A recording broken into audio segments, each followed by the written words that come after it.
Welcome to a new painting tutorial. Today, I'm going to show you how to paint gems and bottles in a simple way, but with spectacular results. The first thing we'll paint is a gem. With gory red, I cover almost the entire gem, creating a semicircular shape that follows its oval outline. It's important to leave a small black area for later. I continue drawing the reflection using scarlet blood. Don't worry about the color jump. In the next step, I'll show you how to blend it. What matters now is defining the shape of the reflection clearly. To soften the transition, I use glaze medium mixed with scarlet blood. I recommend not overloading your brush. With gentle strokes, I apply the paint right at the junction between both colors. Make sure to let it dry before adding another layer. This will prevent the result from getting muddy. I continue adding reflections on the gem using orange fire. As you can see, each reflection is smaller than the previous one. Be careful not to ruin your earlier work. I blend the transition between these colors by repeating the previous steps. It's better to go slowly than to have to start over because of rushing. Enjoy the process.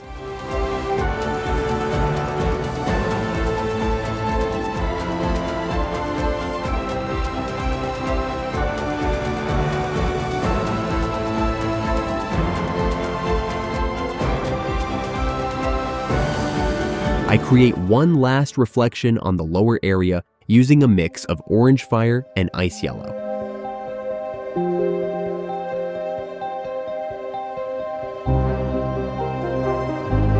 With orange fire, I paint a very thin line on the upper part to simulate a reflection.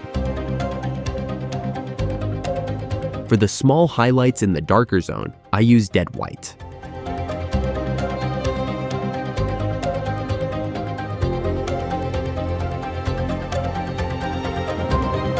As a finishing touch, I apply a coat of gloss varnish. You can add several coats until you're happy with the result. Just make sure to let each layer dry properly.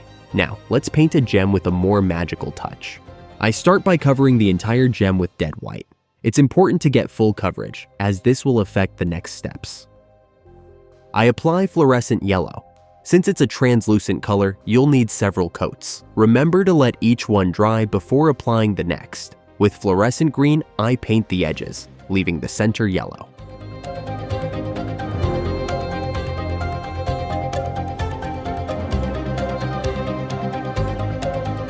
To intensify the light in the center, I mix white with fluorescent yellow.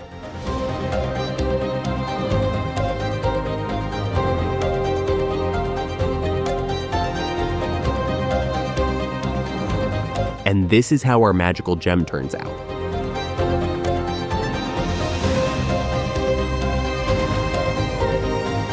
Now, let's move on to bottles with liquid inside. A quick tip: use a real bottle as a reference. Depending on its position, the liquid inside behaves differently.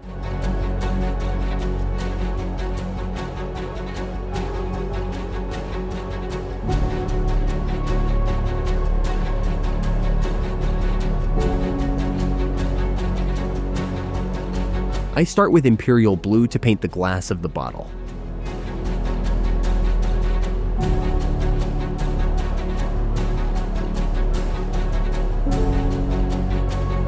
To simulate the inner liquid, I use scurvy green. I chose this color to give it a poisonous look, but you can use any other for different effects. For example, blood. I paint the shape of the liquid according to the bottle's position.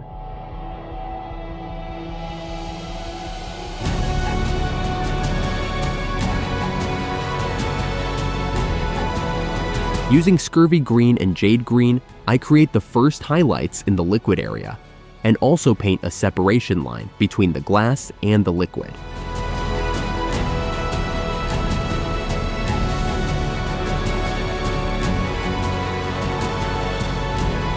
I keep adding reflections with foul green, giving small touches with the brush.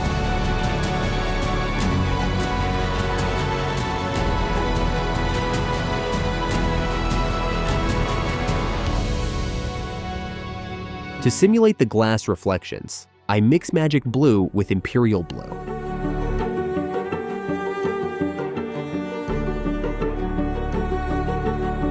I paint the final light spots with electric blue.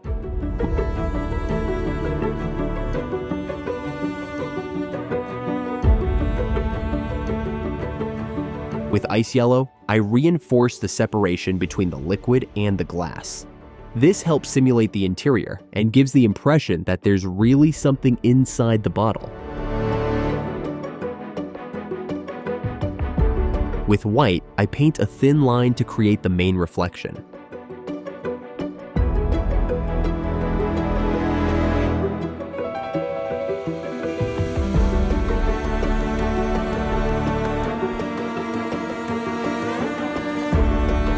To simulate bubbles, I use foul green, painting dots of different sizes to make them look more natural.